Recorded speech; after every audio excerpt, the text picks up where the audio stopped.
All right, let's get right into it. No fluff, just the high-yield facts on antigens you absolutely need for your exams. Pay close attention because these concepts, they show up all the time. Antigen versus immunogen. You think you know the difference? Well, your examiner definitely does, and getting this wrong is an easy way to lose marks. We're going to make sure that's not going to be you. Okay, so let's break it down. Antigen versus immunogen. You have to get this right because, honestly, it's the foundation for everything else we're about to cover.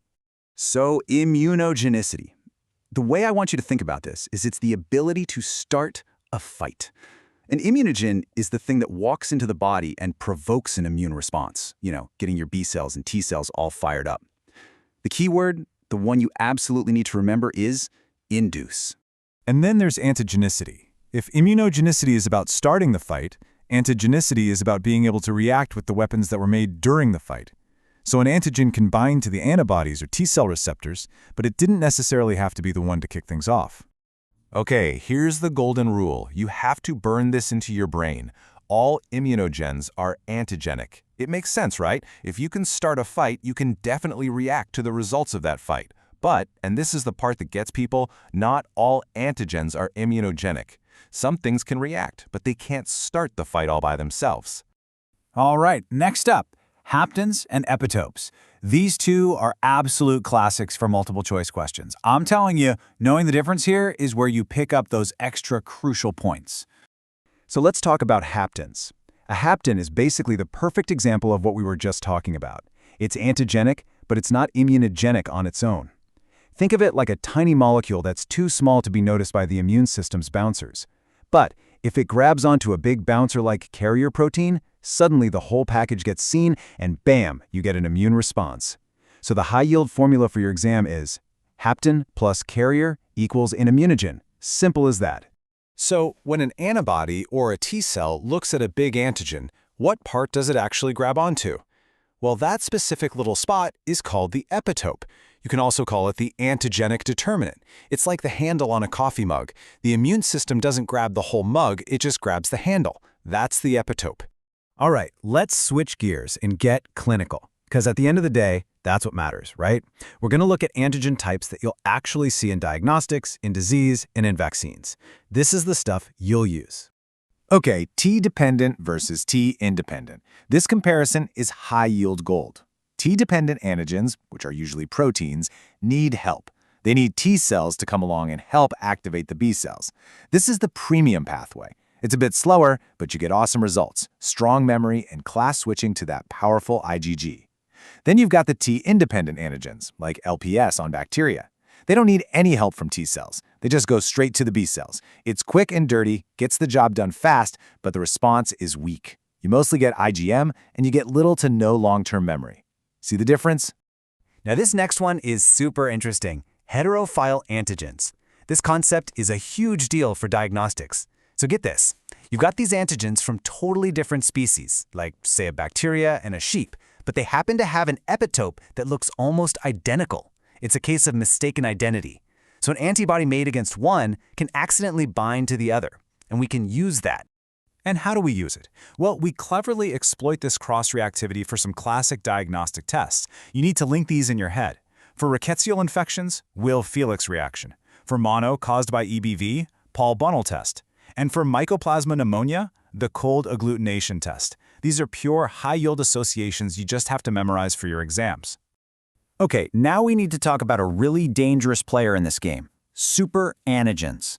These things are not your average antigen. They're like immunological anarchists. They completely ignore the normal rules of engagement, and the chaos they cause can be absolutely devastating. Look at this image, because it shows you exactly why they're so bad. Up top, you see the normal, polite way things work. An antigen is processed, presented, very specific. Now look at the bottom. The super antigen doesn't play that game. It just comes along and acts like a piece of molecular superglue, forcibly sticking the antigen-presenting cell and the T cell together. It bypasses all the checks and balances. And the result? It can activate something like 1/5 of your entire T cell population all at once. This unleashes a massive, uncontrolled flood of cytokines, what we call a cytokine storm, and that can be lethal. So who are the main culprits? Here's your most wanted list. From Staph aureus, you've got the famous TSST1, which causes toxic shock syndrome, and the enterotoxins that are behind a nasty bout of food poisoning. And from the strep side, you have the pyrogenic exotoxins. Think scarlet fever and streptococcal toxic shock syndrome. You absolutely have to connect these bugs to their toxins and the diseases they cause. So have you ever wondered what makes something a really potent immunogen? Like, why does your body freak out over one microbe but barely notice another?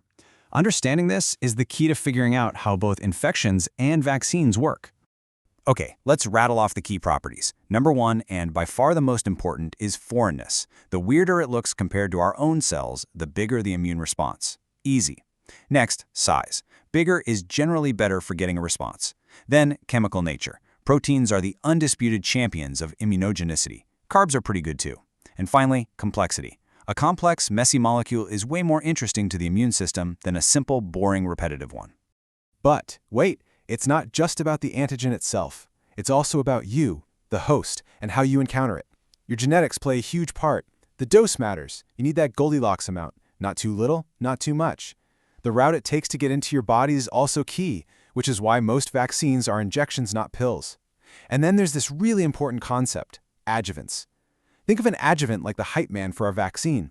It's a substance, like alum, that we add in to make the immune system pay more attention and mount a stronger response. It's a booster. Phew, okay, that was a lot of high-yield info. So before we wrap up, let's do a super quick rapid-fire review to make sure the most important points are locked in your brain. Then I've got one final exam pearl for you. Revision point 1. Immunogens induce. They start the fight. Antigens react. They deal with the aftermath. That's the core difference. Got it? Revision point 2. Haptens. They're antigenic, but they're too small to be immunogenic. They need to piggyback on a carrier protein to get noticed. Hapten plus carrier equals immunogen. Revision point 3, superantigens. They break all the rules. They bypass everything to cause a massive, nonspecific T-cell activation, leading to a deadly cytokine storm. And finally, here it is, your exam pearl. If you are ever in an exam and you're stuck on a question about how strong an immune response will be, just ask yourself, how foreign is this thing? The greater the phylogenetic distance, the more evolutionarily different it is from us, the stronger the immune response will be. That's why a protein from a bacteria triggers a way bigger response than a protein from, say, a monkey. It's a simple, elegant rule that will get you a lot of marks.